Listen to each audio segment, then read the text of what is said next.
Welcome back, you filthy exiles. So this is the league starter that I've been promising for the last few days, but unfortunately I've just been a little busy with work and life, so it's taken a little bit of time to get around it. But I've put together a tree and everything else that you'll need to know, as well as notes for leveling, everything to get you started. Now, it's really important to understand the damage levels that we're talking about here. So this is a dot character, and this is day 2 of Sentinel League. So the average damage rates stem between about 200 to about 500,000, give or take. So that's about what our target range is with pretty moderate gear. And like these guys, some of these guys are way more leveled up. They're running low life, things like that. The version that we're going to play is CI, or Chaos Inoculation, which means you are completely corrupt immune, you're Chaos immune, and basically we're going to be rolling max block and eventually speccing into Aegis Aurora once we can afford it. This build's really good at League Start because it's super forgiving and really tanky, so that's some things to keep in mind. So anyway, let's have a look at the POB. So I'm not going to go through the endgame POB. Obviously the footage is at the start is to give you an idea of what the build looks like. But what we're going to be doing from a leveling standpoint is this. And so the tree that I've got here will give you about, total collective DPS of 445,000, but 243k dot and 288k including dot. Sorry, I'll just fix that up on screen. There we go. So it is somewhat of a forgiving tree, as we can see here. Now, you're going to be aiming to get that dot up, but as you could see in just the sort of if doing a quick benchmark to day 2 of the league start last league, that's about the sweet spot for damage. So it's not a terrible rate of damage. It's going to get you going, and we're not doing anything crazy here. But anyway, I'll break down this tree very quickly in the next part of this video, so we can talk through what makes this build work. Okay, so for this tree in particular, what you can see here, this is league start. There's a couple of things down the bottom. You'll be able to see level 15, level 30, level 50, and level 74. Just to sort of wind it up. There is notes, and we'll talk about that soon on what you need to know about the build. But yeah, we'll get into that very shortly. And then just basically looking at all the skills, they're all sort of tuned right down. So Vortex is 18, everything's 18. So obviously the damage is not indicative of level 20 gems. So assuming we just got to level 74 for mapping and stuff like that, so we're running around. You get about 3,500 ES on this build, 13,000 armor by 74, max cap resistances if you follow what I've done here, give or take. And pretty much the goal out of this is to get, Aegis Aurora. But even itemization, we'll talk about this very shortly. I have really dumbed down all the itemization here. Like, it is like, a couple of these items are a bit better items, but everything is basically shit. Like, it'd drop on the ground, you just chuck it on the character and off you go. It has got 3 unique items, Bated Breath, at Series Foible, and Tabula Rasa. All of these 3 items are like super fucking vendor trash uniques. So, if you go me in the comments about it, that's my comment. Like, Bated Breath, if you think that that's like a headhunter, you are crazy. Tabula Rasa, just farm Blood Aqueduct and get tabby cards, 13 of those I think, and then you've got a tabby. And that Series Foible drops all through the campaign. You could just heist for it. Honestly, like, the answer to getting early uniques is just going to be go do heist for a little bit and do the unique chests, but this is likely to drop there. But anyway, outside of that, 1 jewel. We haven't got any other jewel sockets in yet. And just looking at configuration, Guardian Pinnacle boss damage, level 84. Nothing else ticked. We do have Onslaught because we got it on the boots. Probably going to be hit recently all the bloody time. And then beyond that, we don't even have mana spend on that, but it doesn't do anything anyway. And then enemies are chilled and enemies are moving. That's all we've got. There's nothing else ticked here. No weird rates, nothing like that. Cold res is at 35 because we have a Frost Bomb somewhere in here. There we go. So we have a Frost Bomb, which does cold exposure and reduces enemy resistances down by negative 15%. So that's pretty much what the POB looks like in the config. Now, the POBs that'll be included below will be this POB. The endgame POB, I'm also going to put a low life POB, and I've put that in the notes, and I'll quickly talk about the notes in the next section. But we'll talk about the skills and whatnot. And then there'll be a link to the original build guide as well in the description below, too, just to refer to. Okay, so itemization, literally wand, you just want +1 to cold skill gems. This relies on leveling up skill gem level. So that'll buff up your Vortex. And then any spell damage and any dot you can get cold dot, even better. But this one is just trash. It's literally got fire res on it. Like, geez, couldn't get more trash. Spirit shield or any shield that gives you ES or a good amount of ES, spell damage, +1 to level of cold skill gems if you can find it, elemental res, and any other stats that you need to max out block or any other stats. So ailment avoidance is a really good one early on. Helmet, if you can get just a good helmet that gives you ES and resistances. I would suggest if you can get a Rhyme Gaze, which is a unique item made pretty much for Vortex straight up, I would recommend that. Tabula Rasa, gloves, you're just looking for ES resistances and maxing out any other stats. Now, I do use a lot of energy shield recharge rate on my build, and that's because I go for pretty much 100% recharge rate, which makes it a hell of a lot faster when you're at ES recharges. That's what gives it a bit of tankability, because we do use Wicked Ward. At Series Foible, no Anoint. If you go to Anoint, you're going to get Charisma, and then what I'd suggest is later in the piece, you could take this to Endgame, delve with it to get to 500-600 delve before you get an All's Uprising, once you can either farm it out of delve or afford it. And then basically get a corrupted version of this that buffs up Determination or Discipline, and you're good to go. Moonstone Rings, literally just any old stats, all resist if you can get it, and ES. Bated Breath, just a really good league starter item. Your flasks, now these all just have gain charges when hit, because you're pretty much just always going to get hit, and then, you know, whatever other stats you need to make you tankier as you roll through. That's pretty much it for gearing. Anything to do with gems or jewels, cold dot, damage over time, ES, and recharge rate is pretty much all you need to focus on. Alright, skilling. So, we're just going to use Determination, Malevolence, and Discipline. And this is catering for the change in the reservations from the patch notes as well. So you'll see we have unreserved mana of 104, we have 83 cost, and we regen at 122.6. So that's not too bad. It's sustainable, at least early on. And then we run Molten Shell with a cast with damage taken setup, and we max cap that, because, you know, if we're getting hit and Molten Shell's proccing, we got to get hit pretty hard because we have a lot of armor. Now that does affect like 2,000 armor, but, you know, it is what it is. I also have a Summon Golem, Stone Golem in particular, for cast with damage taken as well. So it summons on you and then increases your life regeneration, or your ES regeneration in this case. So you get 100 extra life regeneration, which is really useful. Val Cold Snap, Bone Chill, Efficacy, and Control Destruction. This is just to increase the damage of your Vortex and Cold Dot overall. Vortex, so Vortex, we actually run Vortex, Cruelty, Hypothermia, Control Destruction, Elemental Focus, and Swift Affliction. When you can get an Empower Jewel, switch out Cruelty for Empower, but this is pretty much what you're going to be running for the rest of the build. So as soon as you can get your hands on it, do that, and I've got a bit of a breakdown in the notes, which I'll talk to you very shortly. I use Frostblink and Second Wind. I just think it's a really good skill. And then Frost Bomb as well. So you drop a Frost Bomb, do cold exposure, it increases your dot. And then beyond that, because we don't have a ring yet that does curse on hit, or curse for, you know, anything. So basically we're running a self-cast curse for Frostbite, increased AoE and Spell Cascade, and this is going to allow you to run your Profane Bloom on your tree. So leveling skill, pretty much from the get-go, Freezing Pulse, Added Cold, GMP or greater multiple projectiles, and faster casting, and you'll be pretty much running this until you get Vortex at like level 28. I think Vortex drops, but again, we'll go through that in the next section.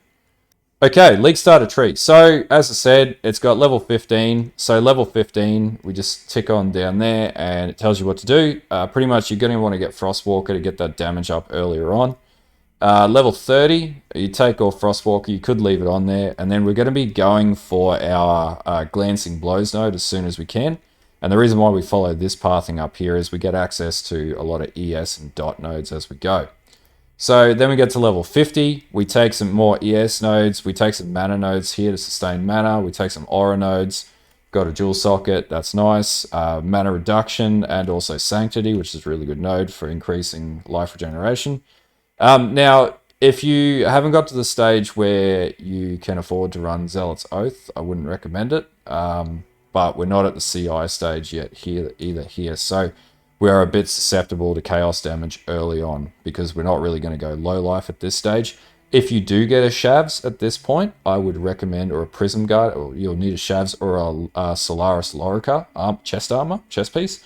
I would recommend going low life. And if you don't have a Prism Guardian, which you're probably not going to have it at this stage, then I would be running something with Arrogance to reserve that life, because the Solaris Lorica will stop Chaos Resist from hitting your life pool, and it'll go against your ES pool, which would be at 2,668 at this point. This is sort of like a numb point. It's going to take a little bit to get through, but you should be tanky enough to work through everything. And then once we get to 74, we're going to push through, get CI as soon as you can, pick up the Heart of Ice and Breath of the Rime, or Breath of Rime. That's going to increase your cold dot. Acrimony, which is going to increase your dot again, and also damage over time if you've killed recently, and any other aura nodes and defensive nodes. But at this point, you got 40,000 effective hit pool at 74, conditional to the gearing that you've got, that I've got already loaded in here. And there's no cluster jewels or anything like that as of yet. I'm not going to talk into that. That's going to be that's really the build guide link with everything that you need to know about how to get to that point. But what we'll do is we'll talk about the leveling and things you need to know about this build in the next part of this video. Okay, because you guys ask so many questions, it's given me more ideas about what to include in these types of videos. So just to note, again, this is a delve variation of the build, which basically means, it is made for delving, which means getting hit a lot. So you can take down bosses pretty quickly as long as you follow this build, as closely as possible. But remembering in mind that there are some uniques you need to target, and I've got the list here, and in sequence. So pretty much you want to get Aegis Aurora as soon as you can get it. Once you get it, it's a huge damage buff up. Oh, sorry, it's a huge defense buff up. Crown of the Inward Eye is the next item. That's going to be pretty available in the first 2 to 3 days, depending on the people who crack through the league and get to Cyrus quickly, and T16s and whatnot, but that's obtainable by about day 2 or 3. Skin of the Lords, which drops from Cholula, and is coming from armor that gets blessed by Blessing of Cholula. This is going to give you +2 to all skill gems. This is pretty much a really key item. Now, if you can get one with Unwavering, that's even better. If you can't get one with Unwavering, it's unlikely you'll get that straight away. What Unwavering does too is it's stun resistance. Makes you stun immune.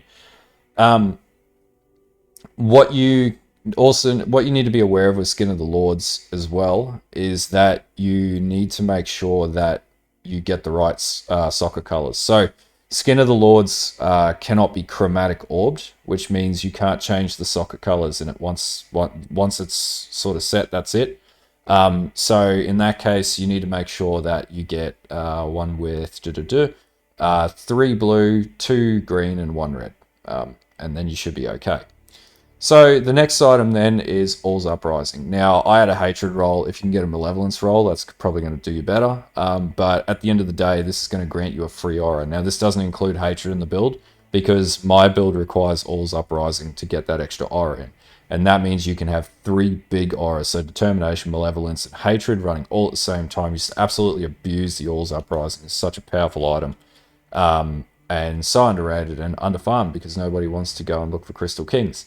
But that's going to beef up your cold dot quite significantly. Now, nerfs from the league, what I can see, Reservation Masteries have been nerfed in the league, which this takes that into account.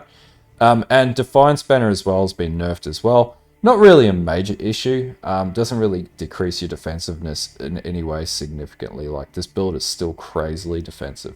Now, early leveling, you're going to start from Act 1. You're going to get Freezing Pulse, added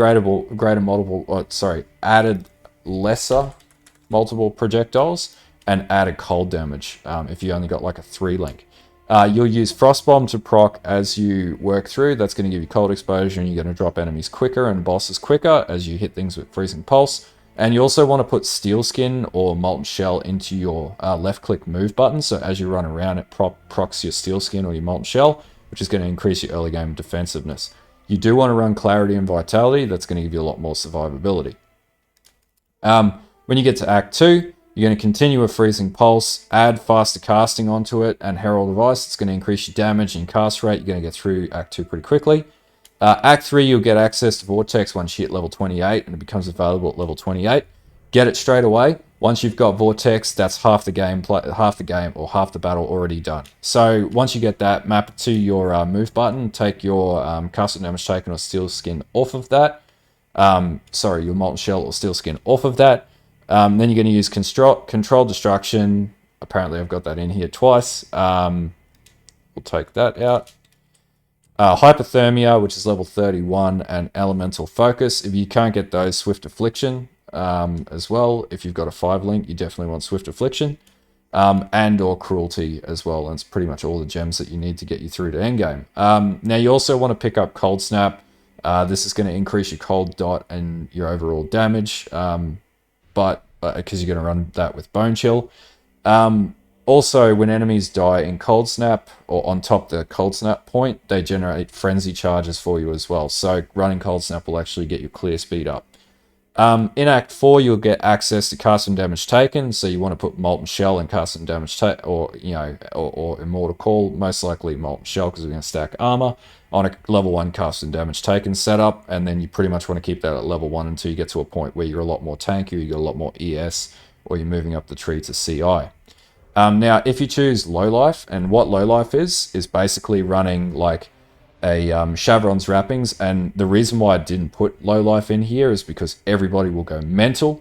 But the vast majority of builds in the first few days do run low life. That's how they get the ES up so high. And they run a Prism Guardian on that and a Chayula's Presence, which increases your overall ES based on your health pool and reduces your health pool. Now, if you can do that, great. I've put a tree in here, a paste bin in here, and that'll be in the description as well for what you need to do to get to that point. If you can't get a Chevron's wrapping straight away and you get a Solaris Lorica drop, Solaris Lorica is like a cheap Shavs with less ES, and it drops throughout the sort of game. Then use a Solaris Lorica. And in fact, if you go into Val side areas and whatnot, you might actually get a 6-link drop of the Solaris Lorica, or if you're heisting, you might get a 6-link drop, and that's your low life build already. You can do it straight away. But that's what I would say to do. Trees provided, level 15, 30, 50, 74 at the bottom of the screen. And I'll provide an endgame POB, which has done Delve 650 up to 750. And as you could see at the very start, Uber Shaper, which is pretty good for a Delve character. And I'll also provide another link to the low life variation of this build in the description. And yeah. Anyway, hopefully this has been informative. I've tried to keep this really quick and to the point, nice and concise. I know people don't like videos that go for too long. If you've got any questions, feel free to ask in the comments below. But yeah, just refer to the notes, and that'll give you a good idea of how to get it going. Look at my endgame build at the end. That's pretty much what you're going to work to. The reason why I haven't shown like progression throughout with like a leveling sort of footage and things like that is I just don't have enough time to run another character at the moment. And I've played this character for God knows how many leagues and guided a number of people through this character for a number of leagues, and it just works. It's just a really good character. You can't go wrong with Vortex.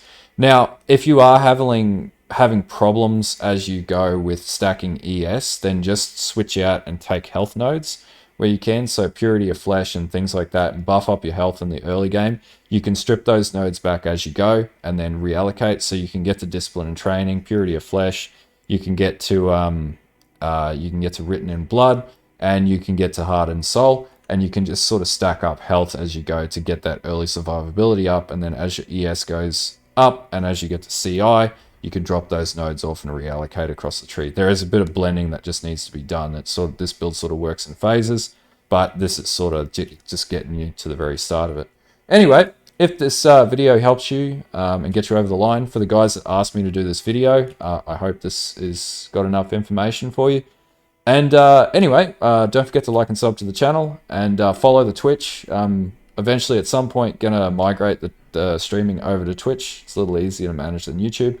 But anyway, until next time, have a good one, and I'll see you at League Start in the next 4 hours. All right.